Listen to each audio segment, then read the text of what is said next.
వి gold trusted gold buyers. మీరు తాకట్టు పెట్టిన బంగారాన్ని విడిపించి ఈ రోజు ఉన్న మార్కెట్ ధరకు కొనబడును. నమస్కారం, వెల్కమ్ టు ఐడ్రీ ధర్మ మార్గం విత్ విజిత కార్యక్రమానికి స్వాగతం.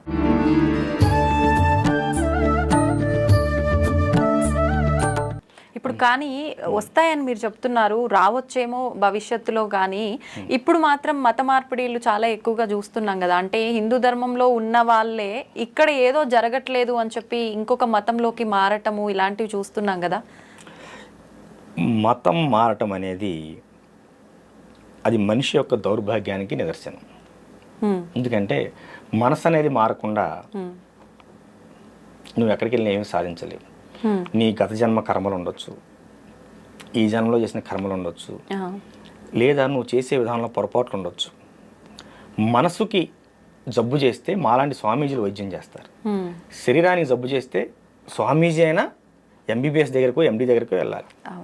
దౌర్భాగ్యం నీ మనసులో పెట్టుకొని నువ్వు ఏ మతంలో పోతే ఏమున్నది? ఏమా కెమెరా ఆఫ్ చేసి ఎన్నిసార్లు ఫోటో తీసిన ఫోటో వస్తుందా? రాదు కదా. ఇది అలాగనే ఇప్పుడు దౌర్భాగ్యం అనేది నీ మనసులో పెట్టుకొని ఒక మంగళవారం ఆంజనేయ స్వామి గుడికి వెళ్ళు, ఒక బుధవారం వినాయకుడి గుడికి వెళ్ళు, శనివారం వెంకటేశ్వర స్వామి గుడికి వెళ్ళు, శుక్రవారం ఆదివారం అమ్మవారి గుడికి వెళ్ళు. అసలు ఏ వారంతో మళ్ళీ శివయ్య దగ్గరికి వెళ్ళు. మనం వెళ్ళాం కదా. పండగ రోజు మన హిందువులో ఉన్న దౌర్భాగ్యం ఏంటంటే పండగ రోజు కూడా కొత్త బట్టలు వేసుకొని సినిమాకి వెళ్తాం. అంతే కదా. కానీ మనకు అన్నీ కావాలి. ఇక్కడ హనుమాన్ చాలీసా పారాయణ చేయమా 41 రోజులు. నువ్వేదన్నా ఒక సంకల్పం పెట్టుకో, నీ జీవితానికి సంబంధించింది. అది స్వార్థంతో లేనిదై ఉండాలి. నీ భవిష్యత్తు పెరగడానికని కావచ్చు, లేకపోతే నీ పిల్లల కోసమే కావచ్చు, లేదా కుటుంబంలో ఏదైనా నెగిటివ్ ఎనర్జీ ఉండి ఇంట్లో ఊరికి చికాకులు జరుగుతున్నాయి, ఇది గురించి అయినా కావచ్చు.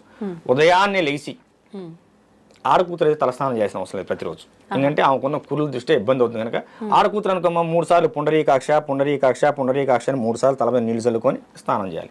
పురుషుడు అయితే ఖచ్చితంగా తలస్నానం చేయాలి. చేసి కొత్త సాప ఒకటి కొనుక్కొని నెట్టింట్లో సాప వేసుకొని ఓకేనా ఏకవస్త్రం కట్టుకొని పురుషుడు అయితే, స్త్రీ అయితే స్పష్టంగా చీర కట్టుకోవాలి, వస్త్రాలు కట్టుకొని ఏమో కూర్చొని 5 నుంచి 9 సార్లు హనుమాన్ చాలీసా పారాయణ చేయాలి. ఏ సమయంలో? ఉదయం బ్రహ్మ ముహూర్తం అంటే 4 నుంచి 6 గంటల మధ్యలో 41 రోజు చేయండి. మండలం దీక్ష సమయం. మార్పులు ఎందుకు వస్తాయో ఎందుకు రావో చూడండి. ఇప్పుడు 41 రోజులు అన్నారు కదా, ఆడవారి నెలసరి సమయంలో 5 రోజులు తీసేసి మళ్ళీ లెక్కే 5 రోజులు తీసేసి మళ్ళీ 5 రోజులు ఎక్స్ట్రా చేసుకుంటాం. ఓకేనా. 6వ రోజు నుంచి చేయొచ్చు. చేయండి. అసలు 21 రోజు చేయండి. ఆడవాళ్ళని 21 రోజు చేయమనండి. మార్పు కనిపిస్తుందో లేదో. మనసులో తెలియని ప్రశాంతి వస్తుంది, తెలియని హాయి వస్తుంది, ముఖంలో తెలియని ఆకర్షణ వస్తుంది. మనం చెయ్యంగా. అంతే. ఆదివారం వస్తే మాంసం తినాలి, పిల్లలకు సెకండ్ సాటర్డే వస్తే సినిమాకి పోవాలి, కానీ మాకు దేవుడు అన్నీ ఇవ్వాలి. ఏమ్మా కానీ మాకు దేవుడు అన్నీ ఇవ్వాలి. అంటే దేవుడు మనం ఇవన్నీ చేస్తేనే ఇవ్వాలా? నీ ఏకాగ్రత ఉండాలి. ఇవన్నీ చేస్తేనే నువ్వు ఏకాగ్రత అవుతుంది. ఇప్పుడు నేను మనసులో నాకు దేవుడి పైన చాలా భక్తి ఉంది, నేను ప్రదర్శించాల్సిన అవసరం ఏముంది? నా పనులు నేను చేసుకుంటాను యథావిధిగా. దేవుడి పైన నాకు నమ్మకం ఉంది, భక్తి ఉంది. అలా దేవుడు అనుగ్రహించడం. దేవుడికి కూడాను నీ పైన నమ్మకం ఉంది. మరి నువ్వు అయ్యాలి ఇవ్వాలని కోరుకుంటున్నావుగా. నువ్వు ఏ కోరిక లేదు కదా. కోరిక లేని ప్రశాంతంగా బతుకు. నాకు ఏ కోరిక లేదు అంటే ఇప్పుడు ఉన్న లౌకిక ప్రపంచంలో ఖచ్చితంగా ఉండాల్సిందే కదా. లౌకిక ప్రపంచంలో నీ కనీస అవసరాలు ఎలా ఉంటాయో ఈ కలియుగంలో నామస్మరణ అంత ఉత్తమమైనది. నువ్వు నిత్యం నామస్మరణ చేస్తూ ఉండు. ఫలితం వస్తుందో రాదో? ఖచ్చితంగా వస్తుంది. శ్రీకృష్ణుడు వారు ఏమన్నారంటే, నా పేరు మీద 10 రూపాయలు దానం చెయ్యి, నీకు 100 రూపాయలు ఇస్తా అన్నాడు. నా గురించి 10 మందిలో చెప్పు, నీ గురించి దేవలోకంలో చెప్తా అన్నాడు.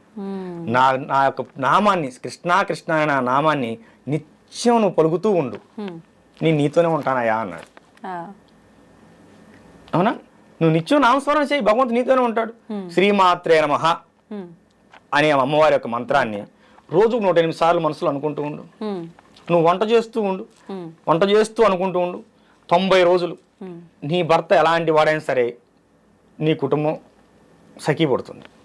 ఇప్పుడు అంటే నామస్మరణ చేయడం వల్ల, మంత్రం చెప్పడం వల్ల ఇంత ఫలితం ఉంటుంది. కానీ ప్రతి ఒక్కరికి తలరాత ఒకటి ఉంటుంది. భగవంతుడు మనం తల్లి గర్భంలో పడగానే అంత రాసేస్తాడు అని అంటుంటారు కదా. దాన్ని తప్పించుకునేది కూడా ఎవరికి సాధ్యపడదు అంటారు. మరి నామస్మరణ వల్ల మార్పులు ఎలా వస్తాయంటారు? కర్మ దోషాలు ఖచ్చితంగా తొలగిపోతాయి. రుణానుబంధానికి సంబంధించిన దోషాలు ఖచ్చితంగా తొలగిపోతాయి. నామస్మరణ. శబరి రామ రామ రామ అనుకుంటే అడవిలో ఉంది. రాముల వారు అంతా కూడా అరణ్యవాసం వచ్చి శబరి దగ్గరకు వచ్చాడు. శబరిగా అయోధ్య రాలేదు, ఉమ్, ఉమ్. రావణ వారి నడుచుకుంటూ శబరి దగ్గరకు వచ్చాడు. ఆ, ఏం జరగలేదా? ఆ, యశోదమ్మ శ్రీకృష్ణుడు కనలేదుగా. ఉమ్. కానీ అప్పుడు ధర్మం 3 పాదాల పైన, పాపము ఇదంతా ఒక పాదం పైన. ఇప్పుడు చూస్తే అంత రివర్స్ లో ఉంది కదా. ఇప్పుడు అందుకనే అప్పుడు 108 మంత్రజపం చేస్తే సిద్ధి అయ్యేది. ఇప్పుడు 1,00,000 కాదు 10 లక్షలు చేయాలి. ఓకేనా? ఇప్పుడు కష్టం ఎక్కువ పడాలి. అప్పుడు 10 సార్లు కృష్ణ అంటే 11 సార్లు అమ్మ అనేవాడు. కానీ ఇప్పుడు నువ్వు అనిత్యం నామస్మరణ చేస్తే ఏదో సందర్భంలో భగవంతుడు, ఇప్పుడు సద్గురువులు ఉంటారు, గురువులు ఉంటారు, ఏమా నిత్యం మనకి మాస్టర్స్ అంటారు. సిద్ధ గురువుల సంచారం జరుగుతూనే ఉంటుంది. ఇక్కడ నేను మాట్లాడుతున్నాను, ఇక్కడ నా గురుదేవులు నా పక్కనే ఉండొచ్చు. నాకు 2 గురువులు. నా గురుదేవుడు యోగి పూర్ణచంద్ర మహారాజు వారు మొదటి గురువు. ఈ శిలను శిల్పంగా చెక్కింది ఆయన గారే. ఈ శిలను శిల్పంగా చెక్కి ఒక దారిలో పెట్టింది ఆయన గారే. 2018లో మా గురుదేవులు లలితా అమ్మవారిలో ఐక్యమయ్యారు. మా గురుదేవులు లలితా ఉపాసకులు, గొప్ప లలితా ఉపాసకులు. అస్సలు బయట ప్రపంచంలోకి ఎప్పుడూ వచ్చేవాడు కాదు. అసలు ఎవరికి తెలియదు. 108 ప్రతిష్టలు చేశారు ఒకే చోట, ఒకే ప్రాంగణంలో 108 దేవతామూర్తులను ప్రతిష్ఠ చేశారు. ఏ దేవతలు? అందరూ మన ధర్మ యాక్సెప్ట్ ఒక సాయిబాబాని తప్ప. ఏ సాయిబాబా దేవుడు కాదు, గురువు దేవుడు కాదు. గురువు ఏమ్మా దేవుడు కాదు. మళ్ళీ చెప్పానా, సాయిబాబా గురువు. కానీ సాయిబాబా దేవుడు అని నమ్మే భక్తులకు నమ్మినంత అవుతోంది కదా అమ్మా. నామస్మరణ గురువుని నమ్ముకుంటే దేవుని నమ్ముకున్నట్టే. కాకపోతే గురువుని దేవుని చేయకూడదు. దేవుడు దేవుడే. మనకు చాలా మంది దేవుళ్ళు ఉన్నారు, మనకు చాలా మంది గురువులు ఉన్నారు. రామకృష్ణ పరమహంస, త్రైలింగ స్వామి, లాహిరి మహాశయ, ఏమా ఇప్పుడు సివిఆర్ రావు గారు. ఇప్పుడు ఎంతమంది గురువులు ఉన్నారు మనకి? సిద్ధయోగులు, పూర్ణులు, యోగులు, మహర్షులు ఎంతమంది ఉన్నారు? ఇప్పటికీ హిమాలయాల్లో మన యోగులు సంచరిస్తూనే ఉన్నారు. ఇప్పుడు ఏమైందంటే సినిమా ప్రపంచం, ఎవరిని చూపిస్తే వాళ్ళే దేవుడు. మీరు నన్ను పట్టుకురాలా ఎక్కడ ఉన్నాను అట్లా. కనుక ఇది కాదు, మనం వాస్తవగతిలో జీవిద్దాం, వాస్తవంగా మాట్లాడుకుందాం. ఏ తల్లి, అది విషయం. ఇప్పుడు గురువులు అన్నారు కదా, గురువులు, ఋషులు, యోగులు, సిద్ధ యోగులు అన్నారు, గురువులు, జగద్గురువులు అన్నారు. ఏంటండి వీళ్ళందరి మధ్య వ్యత్యాసం ఏంటి? అసలు ఎవరు ఏ రకంగా సమాజానికి ఉపయోగపడతారు? పుస్తకాల్లో చూసి పాఠాలు చెప్పేవాడు ఉపాధ్యాయుడు, వాచక గురువు.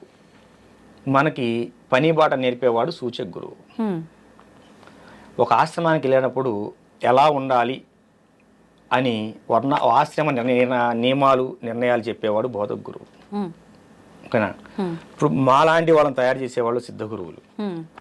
ఓకేనమ్మా? జగద్గురువులు ఇందాక చెప్పాను మీకు. ఎవరైతే తన పరివారంతో వస్తూ ఉన్నారో వారిని చూసి గురువులు సైతం లేచి, తన శిష్యులతో సైతం లేచి నిలబడి ప్రణమిల్లుతారో వారు జగద్గురువులు. వారు ఆది శంకరాచార్యుల వారు స్థాపించినటువంటి చతుర్మాయ పీఠాధిపతులు మాత్రమే జగద్గురువులు. ఇంకెవ్వరూ జగద్గురువులు కాదు. ఎవరైనా పెట్టుకుంటే అది పేరు వాళ్ళు బిరుదుకై వాళ్ళు పెట్టుకున్నట్లే కానీ మేము ఎవరూ అంగీకరించాం. జగద్గురువులు అంటే ఆది శంకరాచార్యుల వారి పరంపర మాత్రమే జగద్గురువులు. ఇంకొకళ్ళు ఉంటారు నిషిద్ధ గురువు. వాళ్ళు గురువులే, కాకపోతే మనుషుల్ని ఎలా హింస పెట్టాలి, మనుషుల్ని ఎలా చంపాలి, ఏ మనిషికి ఎలా పెడితే వాడి జీవితం ఆగిపోతుంది, ఏ మొక్కను ఎలా అంటే పూసే కాసే చెట్టుని ఎలా పడగొట్టాలి అంటే శుద్ర ప్రయోగాలు అంటారు. ఇలాంటి దిక్కుమాలిన విషయాలు నేర్పే వాళ్ళని వాళ్ళు గురువులే, వాళ్ళని మనం గౌరవించాలి. కానీ నిషిద్ధ గురువులు వాళ్ళు అంటే వాళ్ళ దగ్గర విద్య నేర్చుకోకూడదు. విద్య నేర్చుకుంటే ఏమవుతుంది? ఇప్పుడు ఒక రౌడీ దగ్గరికి వెళ్ళామనుకోమ్మా, వాడు మనిషిని ఎలా చంపాలి, ఎలా పెరియాలో నేర్పుతాడు. దానివల్ల సమాజానికి ఉపయోగం ఏంటి? అదే ఒక పెద్ద డాక్టర్ దగ్గర నువ్వు సర్వీస్ చేస్తే కనీసం నువ్వు ఆర్ఎంపీ డాక్టర్ అని అవుతావు. ఆయన డాక్టర్ ఎలా కావు కదా, కనీసం ఆర్ఎంపీ అని అవుతావు. అంటే కడుపులు నొప్పి వచ్చిన టాబ్లెట్ ఇస్తావు, జ్వరం వచ్చిన ఇంజక్షన్ చేస్తావు, అంతేకాని జనాన్ని చంపవు కదా. అందుకని నిషిద్ధ గురువుల దగ్గరికి ఎప్పుడు వెళ్ళకూడదు. వాళ్ళు శుద్ర ప్రయోగాలు చేసేటువంటి వాళ్ళు అవే నేర్పుతారు. ఉన్నాయా ఈ క్షుద్ర పూజలు? ఖచ్చితంగా ఉన్నాయి. లేవని ఎందుకు అనుకుంటున్నావు? ఇవి మంచిగా ఉపయోగించవచ్చు, చెడుగా ఉపయోగించవచ్చా? శుద్ర ప్రయోగం అంటేనే, శుద్రం అంటేనే చెడు, దాన్ని చెడుగానే ఉపయోగిస్తారు. వీటిలో బోల్డ్ అనుభవాలు ఉన్నాయి మాకు. ఒకటి ఏదైనా మాకు ఇప్పుడు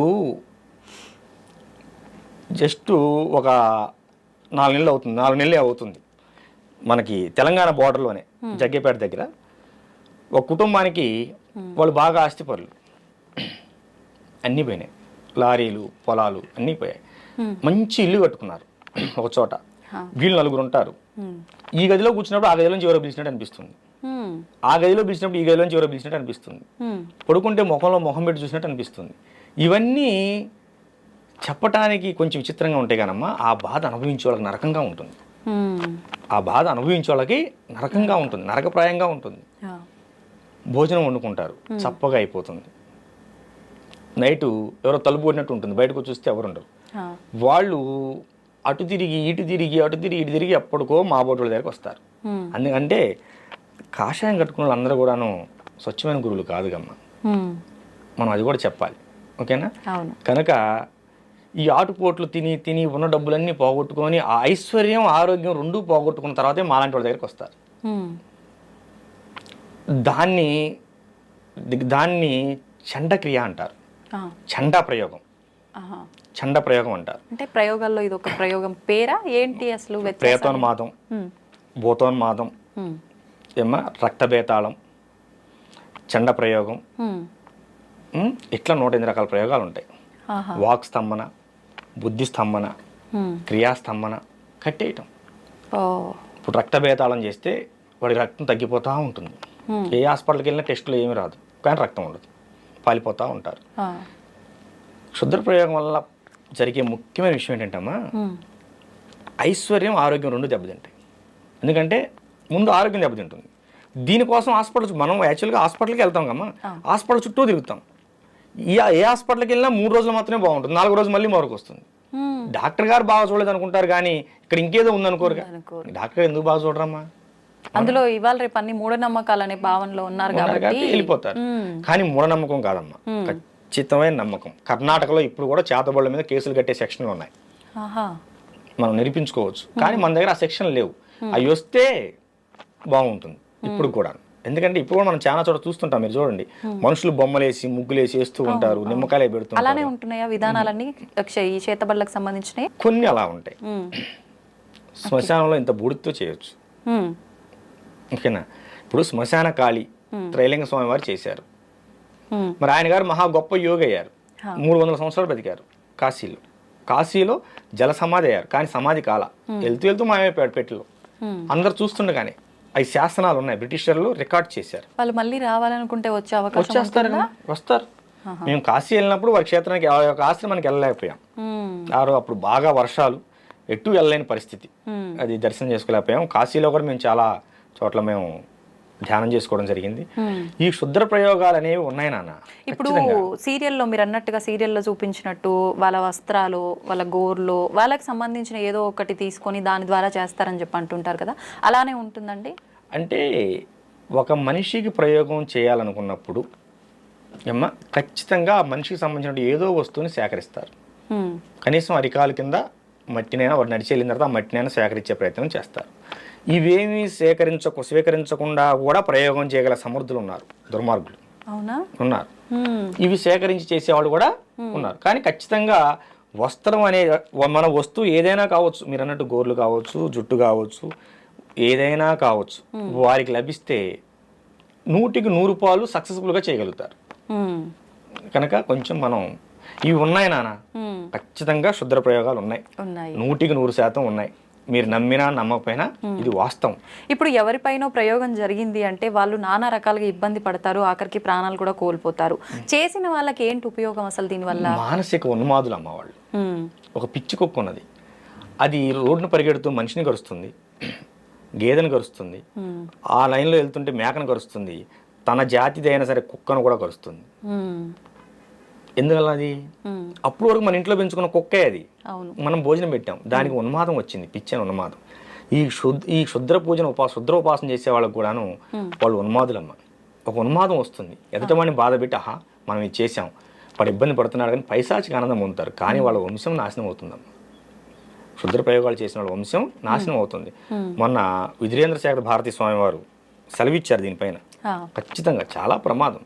కాకపోతే ఏమిటంటే వాళ్ళు చేసే ప్రయోగాలకి కొత్తగా దాన్ని ఎలా మనం రెమెడీ చేయాలనేది మేము మళ్ళీ తయారు కావాల్సి వస్తుంది. అంత ఇబ్బందికరమైన కొన్ని ప్రయోగాలు వస్తున్నాయి. ఇప్పుడు ఇలాంటి ప్రయోగాలు చేసిన వారు దాని నుంచి బయటపడి పూర్తి నార్మల్ గా ఉండే ఆ జీవితాన్ని మళ్ళీ గడపొచ్చు అంటారా? కొన్ని 100 మందికి చేసాం ఈ 15 సంవత్సరాలు. మీరు ఎప్పుడైనా మన కుటీరానికి వస్తే చాలా మందిని చూసుకోవచ్చు. కొన్ని 100, మొన్న చెప్పాను కదా జగ్గేపేట దగ్గరని, వాళ్ళు నిన్న కూడా మన ఆశ్రమానికి వచ్చి వెళ్ళారు. ఏమో ప్రశాంతంగా ఉన్నారు. ఖచ్చితంగా ఉంటుంది. మనకి ఈ చండా ప్రయోగం అంటే అమ్మ పంది రక్తంతో చేస్తారు. తీసుకొచ్చి పంది రక్తం చల్లుతారు. అర్థమైందా? ఇవి ప్రయోగం ఏంటో కూడా తెలుసుకోవాలి. డాక్టర్ అనేవాడు వైద్యం చేయాలంటే రోగం పలానని తెలుసుకుంటేనే వైద్యం చేయగలుగుతాడు. ఈ ప్రయోగం ఏంటో కూడా తెలుసుకోకుండా గుడ్డిగా వీటి మీద వ్యతిరేకంగా చేసి బాగు చేద్దామనే ప్రయత్నంలో చిన్న చిత్తుగా వాళ్ళు చాలా మంది ప్రాణాలు కోల్పోయే వాళ్ళు కూడా ఉంటారు. మేము గొప్ప అని చూపించుకోవాలని ఆలోచనతో చేస్తూ ఉంటారు నాన్న. దానివల్ల ప్రాణాలు కూడా కోల్పోతూ ఉంటారు. ఇంకా అవతల ప్రయోగం చేసిన వాడు గట్టివాడైతే వీళ్ళు ప్రాణాలు కూడా కోల్పోతారు. కనుక కాకపోతే ఒకటి నాన్న, ప్రయోగాలు ఎలా ఉన్నాయో జనంలో భయం కూడా అలాగే ఉంది. మనకు వచ్చే వాళ్ళలో ఒక 10 మంది వచ్చారనుకమ్మా, 2కో 3కో నిజమైన ప్రయోగం ఉంటుంది. మిగతా వాళ్ళు భయంతో వస్తారు. ఇప్పుడు ఒక పెద్ద ఆవిడ ఉన్నది, ఆవిడకి తరచూ నడుము నొప్పులు వస్తున్నాయి. 4 సార్లు హాస్పిటల్కి వెళ్ళిన దగ్గర ఏ కాల్షియం లోపమో ఏదో ఉంటుంది, లేకపోతే సయాటికాలు వస్తూనే ఉంటాయి. పక్కింటి ఎవరో వచ్చి పక్కన మొన్న వాళ్ళకి అలాగే నడుము నొప్పి వచ్చింది, వాళ్ళకి ప్రయోగం అంట అని చెబుతారు. ఇంకోళ్ళు వచ్చి ఇంకోళ్ళు చెప్తారు. సో వీళ్ళు ఏమవుతారంటే అమ్మ, ముందు మానసికంగా ఇబ్బందికి లోనవుతారు. మెంటల్గా దాని స్ట్రెస్లోకి వెళ్ళిపోతారు. నాకు కూడా చేశారేమో ఇట్లా మానసిక సమస్యలతో ఇలా బాధపడే వాళ్ళకి ఇది లేదు అని చెప్పినా కూడా నమ్మరమ్మా. నమ్మకపోగా మరో చోటకి వెళ్ళి డబ్బులు ఆగం చేసుకుంటారు. కనుక సరే ఇవి కొంచెం ఆ లక్షణాలేనమ్మా, ఇంతటితో పోతుందిలే అని చిన్న చండీ హోమం చేసి, లఘు చండీ హోమం చేసి బొట్టు పెడతాం. ఇక అంతటితో ముందు మనిషికి భయం పోతుంది. భయం పోతే జబ్బు పోతుంది. ఈ కొన్ని రోజుల తర్వాత మళ్ళీ గురువు గారు మాకు నడుము నొప్పులు వస్తున్నాయని చెప్పి వస్తారు. అమ్మ ఏం లేదమ్మా, అప్పుడు దాని తాలూకు గాయమైంది, ఒకసారి హాస్పిటల్లో చూపించుకోమని చెప్తాం. అంతే. చుట్టూ ఉన్నటువంటి వాతావరణం కూడా చాలా మందిని మాకు చేతబడులు చేశారేమో అనే భావనలోకి నెట్టేస్తుంది. ఇది చాలా మందికి ఏటీఎం అయిపోయింది. వాళ్ళ భయాలు వీళ్ళకి ఏటీఎంలు అయిపోయినాయి. అంతేగానమ్మా నిజం ఉంది, కానీ అంతా నిజం కాదు. కనుక అన్ని తెలుసుకొని ముందుకెళ్ళాలి. అది తల్లి. ఇప్పుడు ఈ చేతబడులు ప్రయోగాలు విషయంలో ఒక క్లారిటీ వచ్చింది మాకు. మరి ఆత్మలు, దయ్యాలు కూడా ఉన్నాయని చెప్పి, పట్టి పీడిస్తున్నాయని చెప్పి ఈ సినిమాల్లో సీరియల్లో చూసిన తర్వాత ఏమైపోయిందంటే, జనాలకి ఎవరిపైన కోపం, ఈ శత్రుత్వం ఉంటే వాళ్ళు చనిపోయి పట్టి పీడిస్తున్నారని చెప్పి ఇలా రకరకాలుగా మాట్లాడుకుంటూ ఉంటారు. నిజంగా ఇవి ఆత్మలు, దయ్యాలు ఉన్నాయంటారా? ఆత్మలు, దయ్యాలు, భూతాలు ఉన్నాయి. దెయ్యాలు ఇంట్లో దూపమే కానీ పారిపోతాయి, అవి మనిషిని ఏం చేయవు. భూతాలు ఏదన్నా అమ్మవారి గుడిలోకో, హనుమాన్ టెంపుల్లోకో, ఆంజనేయ స్వామి గుడికి వెళ్ళి ఆ బొట్టు సింధూరం కానీ బొట్టు కానీ తీసుకొచ్చి బొట్టు పెట్టి ఓ నిమ్మకాయ దేవదూడు చేస్తే, ఇంట్లో అమ్మో పెద్దవాళ్ళు ఎవరో ఉంటారు వాళ్ళు దేవదూడు చేస్తే పోతాయి. ప్రేతాలు మనిషిని ఇబ్బంది పెడతాయి. ఇప్పుడు ఈ ఆత్మలు, దయ్యాలు, ప్రేతాలు డిఫరెన్స్ ఏంటండి? ప్రేతాలు అనేవి అన్ఎక్స్పెక్టెడ్గా మరణం పోలేనటువంటి ఆత్మలు, ఇంకా బతకాల్సిన సమయం ఉండి, ఓకేనా, ఏదైనా బలమైన కారణం వల్ల చనిపోతారు. వీళ్ళకి బ్రతకాలని మనసులో లాగుతుంటుంది, కానీ ఆ కారణం వీళ్ళని చంపేస్తుంది. సో ఆ బలమైన కారణం వల్ల వీళ్ళు బలవంతంగా మరణం పొందేటప్పుడు వీళ్ళు భయపడతారు. అయ్యో దానివల్ల నేను చచ్చిపోవాల్సి వస్తుంది, నాకు ఇంకా నాకు బ్రతకాలని అనే భావన ఉంటుంది, కానీ చనిపోతారు. ఈ భావనలో ఏం చేస్తారంటే, ఈ ఆత్మ అనేది బయటికి పోకుండా మరొక జీవి మీద చేరి ఇది బ్రతకాలనుకుంటుంది.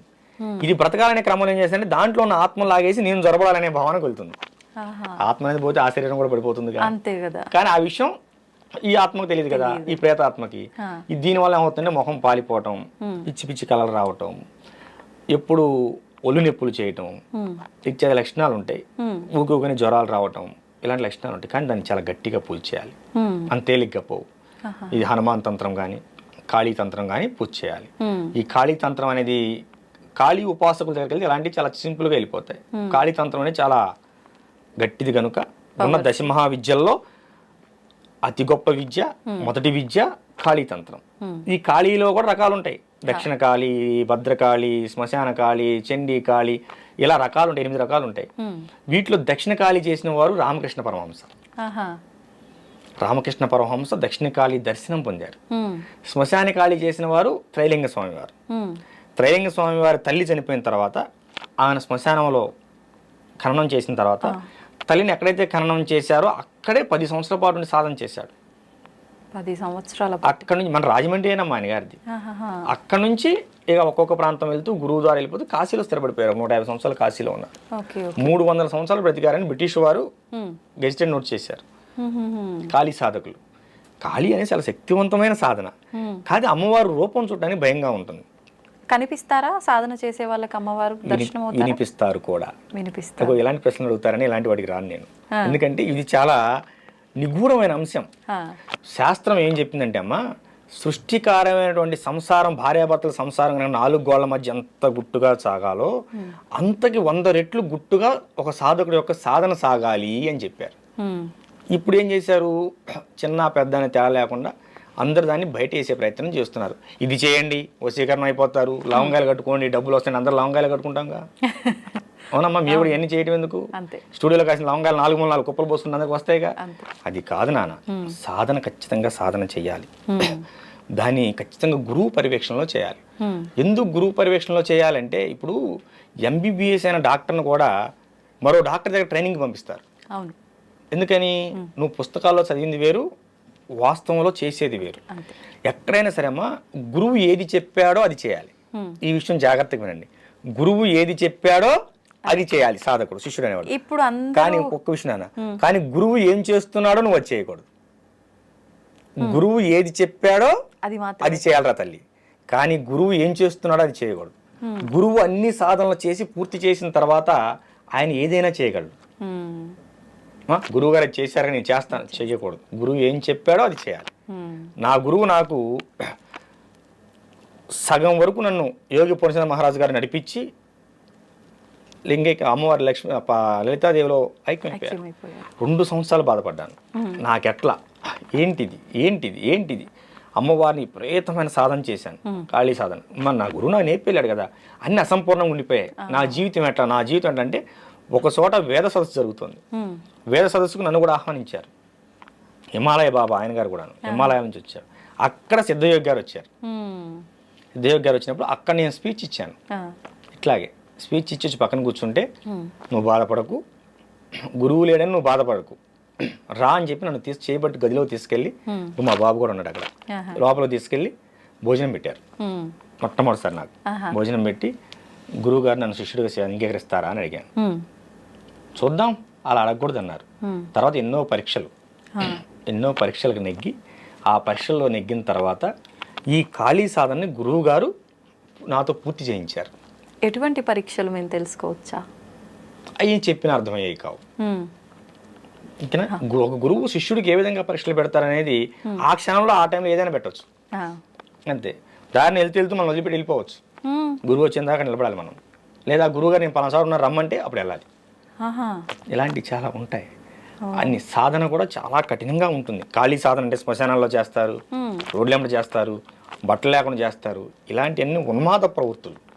నేను నాకు దేవస్థానంలో చేశాను, మన అఖిలాండేశ్వర అమ్మవారి దేవస్థానం. మా గురుదేవులు యోగి పూర్ణచంద్ర మహారాజు గారు వారి స్వస్థాలతో శుద్ధమైన తాంత్రిక విధానంలో, వేదోక్తంగా కాదమ్మ, శుద్ధమైన తాంత్రిక విధానంలో అమ్మవారిని సర్వజ్ఞ పీఠం, నాకు పీఠాన్ని ప్రకటించి నన్ను పీఠాధిపతిగా ప్రకటించి 2016 అక్టోబర్ 2వ తేదీన దసరా నవరాత్రుల మహోత్సవాల్లో తెల్లవారుజామున బ్రహ్మముహూర్తంలో ప్రతిష్ఠించారు. నేను నా గుడిలోనే నేను ఖాళీ సాధన మొత్తం పూర్తి చేశాను. ఎన్ని సంవత్సరాలు పట్టింది మీకు సాధన కంప్లీట్ అవ్వడానికి? 2007 22. మరి నాకు సిద్ధయోగులు గారు వచ్చిన తర్వాత కదా పూర్తి అయిపోయింది. 2007 నుంచి మొదలు పెడితేను 2022కి పూర్తయింది. లెక్కేసుకోండి, 13 సంవత్సరాలు పట్టింది. 15 సంవత్సరాలు పట్టింది. ఇప్పుడు ఎలా ఉన్నారు సాధకులు? ఇవాళ మంత్రం ఇచ్చారు గురువు గారు, మనకి ఎప్పుడు ఫలితం వస్తుంది? మనం నెల చేసామే, లేదు నాన్న, నెల 2 నెలలు. అసలు మనకు ఒక దేవతా మంత్రం మనకు అర్థం కావాలంటే అమ్మ, నువ్వు ఆగకుండా రోజుకు 3 గంటల చొప్పున 180 రోజులు సాధన చేయాలి, జపం చేయాలి. అప్పుడు నీకు ఆసనం అంటే ఎలా కూర్చోవాలో అర్థమవుతుంది. అర్థమైందా? కూర్చునే విధానం కూడా ముఖ్యమా? చాలా ముఖ్యం నాన్న. అంటే అది కంప్లీట్ మీరు ఉపాసన పరులుగా ఉన్న వాళ్ళక, మాలాంటి సామాన్యులకు కూడానా? ఎవరైనా ఒక మంత్ర సాధన చేయాలంటే ఆసన శుద్ధి కావాలి, ఆత్మశుద్ధి కావాలి, శరీర శుద్ధి కావాలి. గురువు శరీర శుద్ధి చేసి నీకు మంత్రాన్ని ఇస్తాడు. ఈ మంత్ర సాధనలో ఇన్నాళ్ళు దీన్ని చెయ్యి అంటాడు, చేయాలి. చేస్తే అప్పుడు మనం ఆత్మశుద్ధి శరీర శుద్ధి సాధించుకున్నాం అనే విషయం మనకు ఎలా తెలుస్తుందంటే, అక్కడి నుంచి ఇంకో మెట్టు ఎక్కిస్తారు గురువు సాధనలో. లేదు నానా, మా గురుదేవులు నన్ను బంగారం అంటాడు. లేదు బంగారం ఇంకా చేయాలి అంటే చేయటమే. అంటే మనం ఎక్కడో పొరపాటు చేసాము. వారాహి సాధన 40 రోజులు ఇచ్చారు దీక్ష, నాకు 6 నెలలు చేయించారు. ఇంకా అవ్వలేదు దీక్షలో, వారాహి దీక్షలోనే ఉన్నాను నేను. అవునా? రేపు పౌర్ణానికి అవుతుంది, పౌర్ణానికి పూర్ణం అవుతుంది అన్నారు నిన్నే గురుదేవులు. 40 రోజులు దీక్ష, మండల దీక్ష కాలమని వారాహి దీక్ష ఇచ్చి 6 నెలలు చేయించారు. ఎందుకని మీరు లోపం చేస్తున్నారా లేదంటే ఏంటి? ఎందుకని అనే ప్రశ్న గురువును అడగకూడదు. అడిగిన రోజు నువ్వు శిష్యుడిగా పనికిరావు. ఒకవేళ మీకేమైనా అర్థమైందా ఎందుకు ఇలా జరుగుతోంది అని గురువు గారిని ప్రశ్నించకపోయినా? అంటే వారాహి దీక్ష అనేది శక్తి దీక్ష. అంటే మనకు బాడీ గార్డ్. నాకు భవిష్యత్తులో ఆమె అవసరం ఎక్కువగా ఉన్నదేమో. ఇప్పుడు ఈ ఆధ్యాత్మిక ప్రపంచంలో లౌకిక ప్రపంచంలో శత్రువులు కనిపిస్తారు నాన్న, ఆధ్యాత్మిక ప్రపంచంలో శత్రువులు కనిపించరు. కనుక ఆధ్యాత్మిక ప్రపంచంలో నాకు భవిష్యత్తులో ఏమైనా శత్రు బాధలు ఉంటాయేమో శత్రువుల వలన, కనుక అది నా వరకు చేరకూడదంటే ఏమని చేయవలసి ఉంటుందేమో. నాకు అసలు ఆలోచన కూడా లేదు. గురువుగారి వారాహి నవరాత్రులప్పుడు గురువుగారి ఫోన్ చేశారు, నాన్న నీ వారాహి దీక్ష ఇస్తున్నా, మొదలుపెట్టాం. 41 రోజులు అయిపోయింది గురుదేవా అని ఫోన్ చేశాను. మెసేజ్ పెట్టమే, వాళ్ళు స్పందిస్తే మనం తిరిగి ఫోన్ చేయాలి, అంతేగాని ఫోన్ చేయకూడదు. మెసేజ్ పెట్టాము, అందులోంచి మెసేజ్ నాకు ఫార్వర్డ్ అయింది, నాన్న నీ దీక్షను 6 నెలలు పొడిగించాను చేసుకో. మరి అంత కఠినంగా ఉంటుంది వారాహి దీక్ష అనేది. మరి 6 నెలల నుంచి చేస్తున్నాడు, చిన్న విషయం. దీక్షలు అనేవి గురుముఖంగానే తీసుకోవాలి, గురువు ఆధ్వర్యంలోనే చేయాలి, గురువు ఆధ్వర్యంలోనే దాన్ని ముగించాలి దీక్ష. అప్పుడు నువ్వు సాధకుడిగా శక్తిపరుడు అవుతావు. నేను మంత్రం చేశాను నాకేం తెలియలేదు, నేను కొన్ని రోజులు సాధన చేశాను నాకు తెలియలేదు, లేకపోతే మేము 10 సంవత్సరాలు సాధన చేస్తున్నామని ఎర్రబట్టలు కట్టుకుంటే ఏమీ లేదు. ఏమా ఇప్పుడు కెమెరాల చిప్పు లేకుండా ఎంతసేపు వీడియో తీస్తే ఉంది అంతే. ఇప్పుడు కొంతమంది ఒక 6 నెలలకు సంవత్సరానికి ఫేడ్ అవుట్ అయిపోతూ ఉంటారు. ఎందుకని? ఏదో కాస్త కూర్చి చేసినటువంటి శక్తి సాధనా ఫలం అని నీ చుట్టూ కొంత ఆరా ఉంటుంది. ఈ లౌకిక ప్రపంచంలో కొన్ని రోజులు నువ్వు మెరుస్తావు. తర్వాత ఒక గురువు అనేవాడు నాన్న నిత్య సాధకుడై ఉండాలి, నిత్యం సాధన చేస్తూనే ఉండాలి. దీపం అనేది వెలుగుతూ ఉంటేనే మరొక దీపాన్ని వెలిగించగలదు, చీకట్లో నీకు దారి చూపించగలదు. గురువు అనేవాడు నిత్యం వెలుగుతూనే ఉండాలి, అంటే నిత్యం సాధన చేస్తూనే ఉండాలి. ఇది మా గురుదేవులు మాకు చెప్పినటువంటి మాట. మా పూర్ణచంద్ర మహారాజు గురుదేవులు కానీ సిద్ధయోగులు వారు కూడా చెప్పినటువంటి మాట. పూర్ణచంద్ర మహారాజు గారి యొక్క సాధనలో ఉన్నప్పుడు కొంచెం ఉద్వేగంగా ఉండేవాడిని, ఆవేశపూరితంగా ఉండేవాడిని. సిద్ధయోగి గారి శిష్యరేఖంలోకి వచ్చిన తర్వాత, శిష్యుడుగా నన్ను అంగీకరించిన తర్వాత, నేనంటంగా శిష్యుడికి వారు అంగీకరించిన తర్వాత, మొట్టమొదటిసారి ఒక గురువుగా వారిని దర్శించుకున్న తర్వాత నాలో వచ్చిన మార్పు, నా యొక్క ఆవేశం అనేది కానరాకుండా పోయింది. గురువు గారు కూడా అలానే ఉంటారు కదా శాంతంగా. అంటే మీ విషయంలో కూడా అలానే ఉంటారా? మా అందరితో అలా ఉంటారా? లేదమ్మా, చాలా కఠినంగా ఉంటారు శిష్యుల విషయంలో. ఏది చెప్పారో అది చేయాలి అంతే. అలా ఇప్పుడు తండ్రి ఎందుకు కోపడతాడు? బిడ్డ బాగుండాలనే కదా. కానీ చాలా ప్రేమగా ఉంటారు. సాధన విషయంలో అసలు చాలా కఠినంగా ఉంటారు. కొంచెం దీనికి చెప్పాను కదా చేయి ఇంకా అడగకూడదు. మొన్న నాతో చెప్పారు, ఇలా మీ పేరు చెప్పి నా శిష్యుడే అమ్మా, ఇలా మీరు అందరితో ఇలానే ఉంటారా? నాన్న తల్లి బంగారం అని పిలుస్తుంటారు నన్ను కూడా. బంగారం అని అంటారు. నేను మీరు ఇంతే ప్రేమగా ఉంటారా మామూలుగా శిష్యుల విషయంలో కూడా? అలా ఉంటే వినరు కదా, మీ శిష్యులు ఎలా ఉంటారు అని నేను అడిగాను అనమాట. లేదు నాన్న, సందర్భం వచ్చినప్పుడు మాత్రం ఎంత దండించాలో అంత దండిస్తాను, నేను దండిస్తున్నా అనేది కూడా వాళ్ళకు అర్థం అవ్వకుండానే నేను ఒక మాటలోనే అర్థమయ్యేటట్టుగా తెలియజేస్తాను అని చెప్పి నేను అనుకున్న ఆ రోజు ఈ క్వశ్చన్ మిమ్మల్ని ఖచ్చితంగా అడగాలని మాటల్లో మీరే ఆ మాట తీసుకొచ్చేసారు. దండిస్తారు. ఒక కార్యక్రమానికి వెళ్ళాం, ఈ హైదరాబాద్ దగ్గరికి, వరంగల్ దగ్గరికి వచ్చాం. గురువు గారు ఉదయం టిఫిన్ చేయరు, అల్పాహారం స్వీకరించరు. అక్కడ కార్యక్రమం జరుగుతుంది, ఒక హోమం జరుగుతుంది, ఒక 15 రోజుల క్రితం. అందులో నాతో ఒక హోమం చేయించాలని చెప్పి ముందుగానే ఇంటిమేషన్ ఇచ్చారు. నేను ఖాళీ చదువుకుని కదా, ఖాళీ హోమం నాతో చేయించాలి నాన్న, నువ్వే వచ్చి హోమం చేయాలన్నారు. చేశాను, వెళ్ళాను, అందరం వెళ్ళాం. అక్కడ నా శిష్యుడు ఉన్నాడు ఆ ప్రాంతంలో. నేను అలాగని నా శిష్యుడు నన్ను ఎత్తుకుంటూ వచ్చాడు. వచ్చినారు నా కోసం శిష్యుడు ఏం చేశాడు, ఉదయాన్నే అల్పాహారం తీసుకొచ్చాడు. ఇక్కడ ఈ గురువు గారు ఏం చేశారు, గురువు గారు నా కోసం టిఫిన్ చేయించారు. ఆ రోజు ఎప్పుడు లేనిది ఆ రోజు ఆశ్రమంలో టిఫిన్ చేయించారు భక్తులందరికీ. నా శిష్యుడు వచ్చాడు, వాడు ఉదయాన్నే టిఫిన్ చేయండి, నాకు టిఫిన్ చేయడం అలవాటు, నన్ను ఉదయాన్నే అల్పాహారం తీసుకోవడం అలవాటు, వాడి కోసం టిఫిన్ చేయండి అని చెప్పారు. ఆ విషయం నా దాకా రాలేదు. నా శిష్యుడు తీసుకొచ్చిన టిఫిన్ నేను చేశాను. ఏం జరిగింది అప్పుడు? ఏదైనా జరగండొచ్చు, ఏదో పెద్దగా జరుగుంటది. బయటికి వెళ్ళిపోవన్నారు, పాదాల మీద పడ్డాను. తర్వాత చెప్పారు, మీకోసమే చేయించారు అల్పాహారం, మీరు చేయలేదు అని. భోజనానికి వంట అయ్యేంత వరకు ఉండి ముందుగా నేనే భోజనం చేసి బయటికి వెళ్ళాను. తగ్గించాను. ఎందుకంటేనమ్మా, గురువులు ఏదైనా, గురువు అంటే తల్లి తండ్రి ఇద్దరు ఉంటారమ్మా. గురువులో తల్లి ఉంటుంది, తండ్రి ఉంటాడు, ప్రేమ ఉంటుంది, మనకి కోపం కాదు, అది క్రమశిక్షణ ఉంటుంది. అంతే, ఒక మంచి మార్గంలో తీసుకెళ్ళడానికి. నా గురువేగా నన్ను ఇక్కడ కూర్చోబెట్టింది. అవునా? ఇప్పుడు నా మీద ఎంత నమ్మకం ఇక్కడ కూర్చోబెట్టగలిగారు, నేను ఆ నమ్మకం నిలబెట్టుకోవాలి కదా. అందుకని గురువుని ఎప్పుడూ కూడా అనుసరించండి, అనుకరించొద్దు. అనుకరించొద్దు అంటే ఇప్పుడు ఒక గురువుకి ఎంత మీరు ఇందాక చెప్పిన విధానం ఆయన చేస్తున్నది మనం ఇప్పుడు ఒక గురువుకి ఎంతవరకు గడ్డ ఉందని నువ్వు కూడా గడ్డం పెంచొద్దు. ఓ నీ గురువు గోచి పెట్టుకొని తిరిగారని నువ్వు కూడా గోచి పెట్టుకొని తిరగొద్దు. ఓకేనా? నీ గురువు గంజా తాగారని నువ్వు గంజా తాగొద్దు. నీకు సాధనలో నీకు ఇది చేయమని చెప్పాడు కదా, అదే చెయ్యి. గురువు ఏమి చెప్పాడో అది చెయ్యి, గురువు ఏం చేస్తున్నాడో అది చేయదు. ఇది నా గురుదేవులు నాకు చెప్పిన మాట. నేను అందరికీ ఈ టీవీ షో ద్వారా బయటకు వెళ్తాం కనుక అందరికీ చెప్తున్నాను, గురువుని అనుకరించొద్దు, అనుసరించండి. గురువు చెప్పింది మాత్రమే చేయండి, గురువు చేసేది ఎప్పుడు మీరు చేయకండి. గురువు చేసేది నువ్వు చేసావా, నీ పతనం అక్కడే ప్రారంభమైంది. ఇప్పుడు ఎలక్ట్రికల్ ఇంజనీర్ అమ్మాయన కరెంట్ ఏ వైర్ ఎక్కడ పెట్టాలో ఆయన తెలుసు, ఆయన పట్టుకొని పెడతాడు, స్క్రూ డ్రైవర్ కూడా లేకుండా పెడతాడు. నేను నిన్నగా మన ఐటీఐ స్టూడెంట్, నేను పట్టుకుంటే కుదురుద్ది, పోదాంట్లో ఒకటి పెడితే నువ్వన్న పోతావు, లేకపోతే మొత్తం బ్లాస్ట్ అయిపోతుంది. కనుక గురువుని అనుకరించొద్దు, అనుసరించండి. ఇది చాలా ముఖ్యమైన విషయం. గురువులు యోగులు అనగానే చేతిలో ఖచ్చితంగా ఏదో ఒక దండం అనేది ఉంటుంది. అది మీరు చేసిన సాధనలను బట్టి ఆ దండం అనేది ఒక్కొక్కరికి ఒక విధానం ఉంటుందా, ఎలా ఉంటుంది? చాలా వరకు అందరి చేతిలో త్రిశూలం ఉంటుంది, లేదు అనంటే ఒక కట్టె లాంటిదే ఏదో ఒక దండం ఉంటుంది ఒక ఆకారంలో.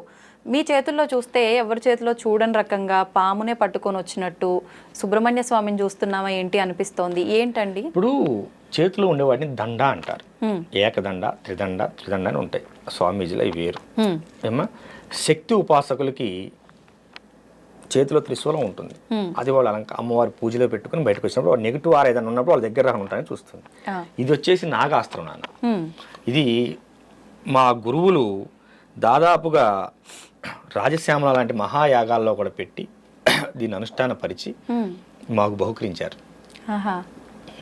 ఇది నాగాస్త్రం. దీనితో నాగబంధం కూడా వేయగలం, నాగబంధం కూడా వేయగలం. ఇది ఉన్న చోటకి నెగిటివ్ ఆరా రాదు. కనుక దీన్ని మొన్న ఇందాక చెప్పాను కదా, ఇళ్లలోకి వాళ్ళ ఇంట్లోకి మనుషులు కూడా వచ్చి తిరుగుతున్నట్లుగా ఉంది భావన అని చెప్పింది. ఆ ఇంట్లోకి తీసుకెళ్ళాను, మళ్ళీ ఇవాళ ఇక్కడ తీసుకొచ్చాను. బయట ప్రపంచంలోకి ఎక్కడా లేదు, తీసుకెళ్ళాం. తప్పనిసరి అయితే తప్ప ఈ నాగబంధం అనేది బయట ప్రపంచంలోకి రాదు, అసలు కనపడదు.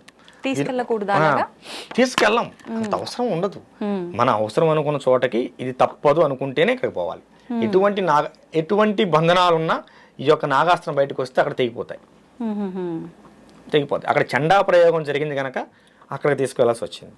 వెళ్ళినా కూడా పూర్తిగా కాషాయ వస్త్రంతో బంధించబడి ఉంటుంది, బయటికి కనిపించదు. మామూలు ఇక్కడ మాత్రం బయటికి తీశాను. ఒకవేళ అలా కనిపించడం వల్ల ఏంటి, ఏదైనా ఏమీ లేదు నాన్న. అయితే వాళ్ళకి అదేంటో తెలుసుకోవాలని కుతూహలత పెరుగుతుంది. కనుక మనం వెళ్ళిన విషయం పక్కకి వెళ్ళి ఈ విషయం గురించి ఎక్కువ చర్చించాల్సి వస్తుంది. కనుక బయట ప్రపంచం చూడటానికి ఉండదు. ఇది గురుదేవులు ఇచ్చినటువంటి ఆజ్ఞ. ఎక్కడైనా సరే బయట ప్రపంచంలోకి వెళ్ళినప్పుడు ఖచ్చితంగా వస్త్రంతో పూర్తిగా నిండి ఉండాలి. సామాన్యుల ముందు ఎక్కడా కూడా బయట ప్రపంచంలో ఉండకూడదు. అత్యవసరం అయితేనే దాన్ని వినియోగించు అని గురుదేవులు ఆజ్ఞ ఇచ్చారు. రాజశ్యామల యాగం పూర్తి చేసిన తర్వాత దీన్ని నా చేతిలో పెట్టారు మన సిద్ధయోగి గారు, మా గురుదేవులు, వారి కృప. అది వారి చేతిలో త్రిశూలం ఉంటుంది కదా. మా గురువు గారి దగ్గర త్రిశూలం ఉంటుంది, మా దగ్గర నాగులు ఉంటుంది. అవును, గురుగారు త్రిశూలం ఎవరిని తాకనివ్వరు. అలా ఇది కూడా ఎవరు తాకడానికి లేదా? లేదమ్మా, అసలు ఆ ఛాయలోకి కూడా రానివ్వరు గురుగారు వచ్చినప్పుడు.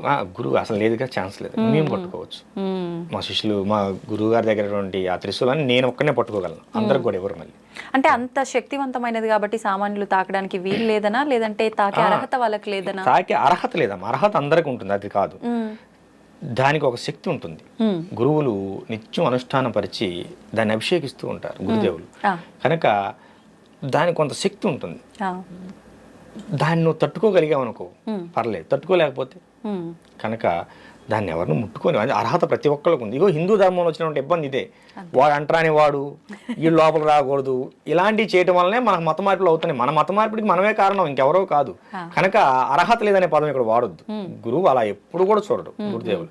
కాకపోతే యోగ్యతను పరిగణలో తీసుకుంటారు. నువ్వు అంతకుముందు ఎలా ఉన్నావు, ఇంటి దగ్గర మాంసాహారం పూజించి వచ్చావు, దారిలో నీకేమైనా తగిలారేమో, నువ్వు స్నానం చేసావో లేదో, మరి శుచి శుభ్రం అనేది మన సనాతన ధర్మంలో చాలా ముఖ్యమైన విషయం. కనుక అందులో గురువులు ఏం చేస్తారంటే ఒక ఆయుధాన్ని, దాన్ని అస్త్రమే అనుకో, ఆయుధమే అనుకో, ఆభరణం అనుకో, దాన్ని గురు పరంపరలో శిష్యుడికి ఇవ్వడానికి ఇష్టపడతారు. కనుక దాన్ని ఎవరిని ముట్టనివ్వరు. దాన్ని ఎవరన్నా శిష్యుడు ముట్టాడు అంటే వాడికి అనుగ్రహిస్తారు భవిష్యత్తులో అని అర్థం. మరి నేనైతే ముట్టాను, మరి నాకు అనుగ్రహం ఉందో చూడాలి. ఓకే, అయితే ఇప్పుడు మన సనాతన ధర్మం, మన హిందూ ధర్మం అనగానే మనకు గుర్తొచ్చేది భగవంతుడు, పూజలు, ఇవన్నీ కూడా. ముఖ్యంగా మీరు ఇందాక చెప్పినట్టు హనుమాన్ చాలీసా చదువుకోమన్నప్పుడు బ్రహ్మ ముహూర్తంలో చదివితే ఎక్కువ ఫలితం అన్నారు. ముఖ్యంగా ఈ బ్రహ్మ ముహూర్తానికి చాలా విశేషం ఉంది అని చెప్పి, ఆ సమయంలో కనుక మనం ఏం చేసినా చేయకపోయినా భగవంతుడికి సంబంధించి కనీసం నిద్ర లేచి మనం నిత్యం చేసుకునే విధానాలైనా ఆచరించాలని చెప్పి అంటూ ఉంటారు. ఎందుకని ఆ ముహూర్తంలో అంత గొప్ప ఏముంది అసలు? బ్రహ్మ ముహూర్తం, ప్రాతకాలం, ప్రదోషకాలం, సంధ్యాకాలం.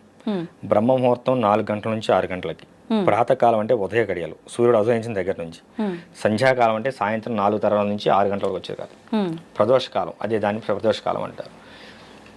సూర్యుడు ఉదయించక ముందు, ఉదయించిన తర్వాత, సూర్యుడు అస్తమించక ముందు అంటే అస్తమించే ముందు, అస్తమించిన తర్వాత, ఇవి శక్తివంతమైన సమయాలు.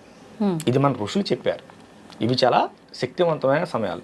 ప్రదోషకాలంలో సాయంత్రం పూట గోవులు నడుస్తూ ఉంటే ఆ గోధూలి మీద కనుక పడితే మనం స్నానం చేసిన పని లేదు. దాన్ని గోధూలి స్నానం అంటారు, గిట్ల నుంచి స్నానాన్ని. అది ఆ సమయంలో మనకి ప్రకృతి నుంచి శక్తి అనేది గట్టిగా ఉత్పన్నం అవుతూ ఉంటుంది. ఏమ్మా, దీన్ని మనం సద్వినియోగపరుచుకోవాలి, మన ఆహారాన్ని ఉత్తేజపరుచుకోవాలి. ఆ సమయంలో ప్రకృతి చాలా ప్రశాంతంగా ఉంటుంది. నువ్వు చెప్పే ప్రతిదీ కూడా ప్రకృతి వింటుంది. నీ భావాలను మొత్తం ప్రకృతి అర్థం చేసుకుంటుంది.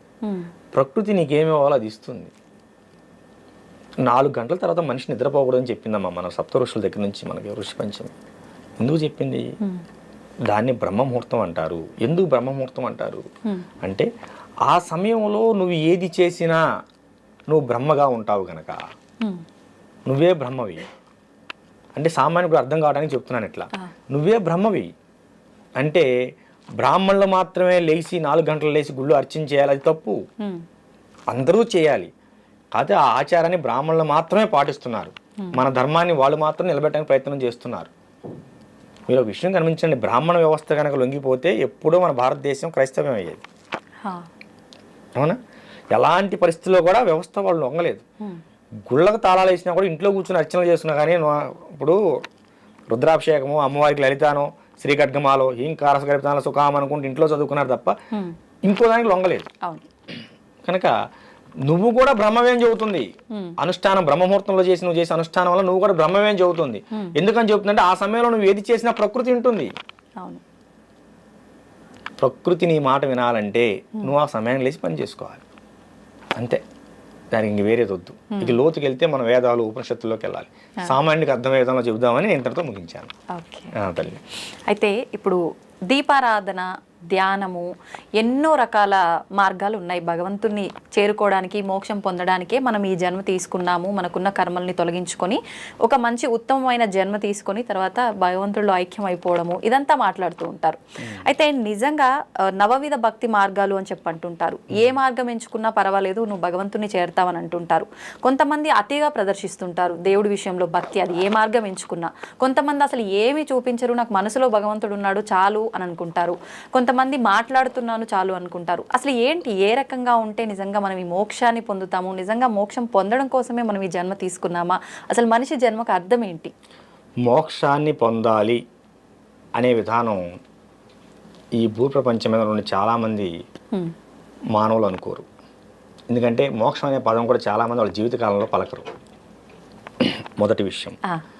2, నువ్వు భక్తి మార్గంలో ఏ మార్గంలో ప్రయాణించినా నీకు మోక్షం వస్తుంది. 2, 3, అతి అనేది ఎక్కడ తినే ఆహారం దగ్గర నుంచి నువ్వు చేసే భక్తి వరకు అతి అనేది ఎక్కడా కూడా మంచిది కాదు. ఓకేనా? నవవిధ మార్గాల్లో ఏ మార్గంలో అయినా సరే నువ్వు పూజ చేసుకోవచ్చు. ఏ మార్గం లేదు, నువ్వు అడవిలో కూర్చున్నావు, ధ్యానం చేసుకో, నామస్మరణ చేయి. ఈ కలియుగంలో అన్నిటికంటే ముఖ్యమైనది ధూపం, దీపం, నైవేద్యం, నామం. అమ్మా, ఒక ప్రమిదిలో దీపం వెలిగించు, ఒక బెల్లం ముక్క పెట్టు, నమస్కారం పెట్టుకో. నువ్వు శివయ్యకి దీపం పెడుతున్నావు అనుకో, శివ శివ శివ శివ అనుకుంటూ ఉండు. నారాయణకి పెడితే రామ రామ రామ అనుకుంటూ ఉండు.